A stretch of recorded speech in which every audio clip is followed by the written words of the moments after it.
The air inside the Westwood District Courthouse in Brookview felt heavy enough to choke on. Spectators filled every seat, buzzing with whispers as they waited for the hearing everyone had been talking about. At the defendant's table stood 19-year-old Malik Turner, hands deep in his pockets, chin raised, not in arrogance, but in quiet defiance. He was accused of grand theft auto and resisting arrest, serious charges. But the way Judge Harold Brenner stared at him said the real judgment had already been made. Judge Brenner leaned back, tapping his fingers on the bench with slow, sarcastic rhythm. He peered over his glasses and let his lips curl into a dismissive smirk. "You think you're some kind of legal genius?" he asked. The courtroom chuckled. Malik didn't. He'd grown up studying the legal system through his mother's work as a paralegal. While kids his age memorized video game maps, he memorized courtroom tactics. But none of that mattered to Judge Brenner.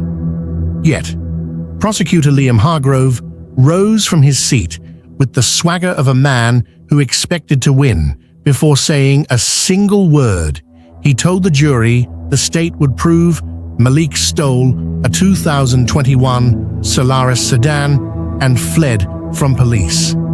He described the alleged chase, the arrest, and overwhelming evidence. Brenner nodded along, convinced.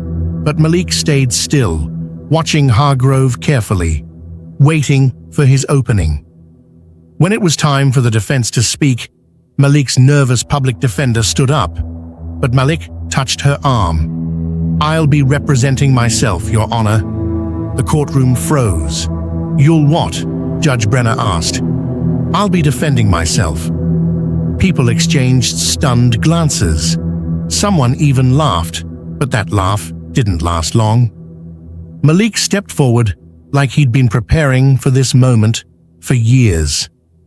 "Prosecutor Hargrove," Malik began calmly, "you said Officer Calvin Brooks personally saw me in the vehicle before the arrest, correct?" "That's right," Hargrove replied confidently. "And that's in his report?" "Of course." Malik nodded. "Your Honor, I move to dismiss that testimony. Officer Brooks wasn't on duty during the chase, and he definitely didn't witness me in that car." Malik requested Officer Brooks's patrol vehicle GPS logs to verify his location the night of the incident. If he was where he said he was, the logs will prove it. But I doubt they will. The courtroom buzzed with whispers. Judge Brenner asked the prosecution to respond. Hargrove hesitated.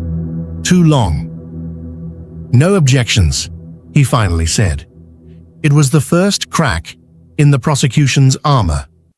Hargrove tried recovering. The defendant's fingerprints were on the steering wheel. Malik nodded. "That's true, but fingerprints don't prove theft any more than trying on a jacket proves shoplifting." He explained he'd seen the car earlier outside a Quickmart, leaned on it, and opened the door because it was unlocked. Nothing more. "Does touching something make you a criminal?" Malik then asked whether the forensic specialist who handled the fingerprint analysis had been subpoenaed. Judge Brenner looked at Hargrove. "No," the prosecutor admitted, "so the jury can't question the person who processed the evidence." Convenient. Whispers erupted again.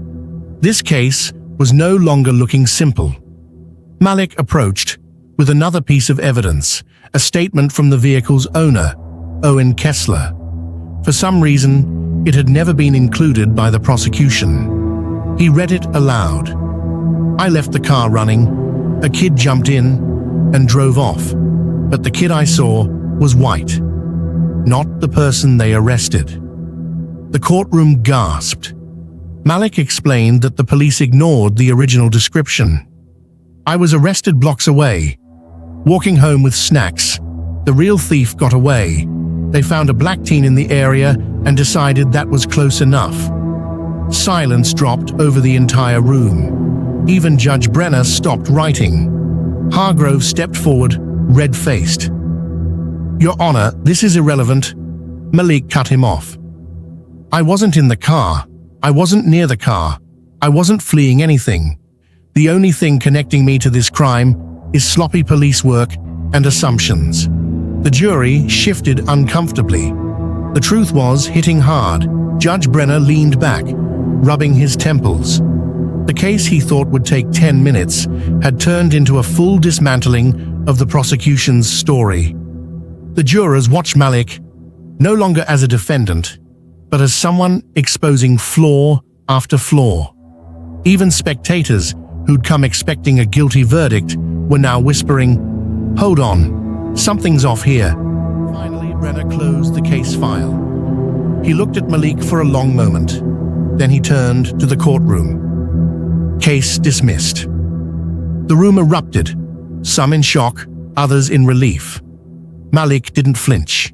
He simply breathed out, calm and controlled. He had known the truth. Now everyone else did too. As Malik walked toward the exit, Judge Brenner called out, "Mr. Turner." Malik paused. "You should consider studying law." For the first time that day, the judge looked respectful, maybe even regretful. Malik smirked. He didn't need to consider it. He already knew where he was headed. Reporters swarmed Malik the moment he stepped outside. "Malik, how did you pull that off? Did you expect the case to be dismissed? What's next for you?" He ignored them. One voice mattered more. His mother, Malik Turner, waiting at the bottom of the steps. Marsha stared at her son for a long moment. Then she pulled him into a tight hug. "You scared me half to death." Malik chuckled. "Had to take a risk, Ma." "You always did," she sighed. In that moment, the flashing cameras didn't matter. The microphones didn't matter. Only the truth did. Across the street, Judge Brenner watched the scene quietly. He looked different now, less smug, more reflective. He'd been reminded of something important. The system wasn't perfect. It wasn't even close. And people like Malik, people who knew the law, could expose those cracks. This story wasn't just about Malik Turner. It was about anyone who's ever been misjudged, misidentified, or overlooked. The justice system is built on laws, but run by people, and people make mistakes. If this story made you think, share it. Because next time, it might not be Malik. It might be someone you know.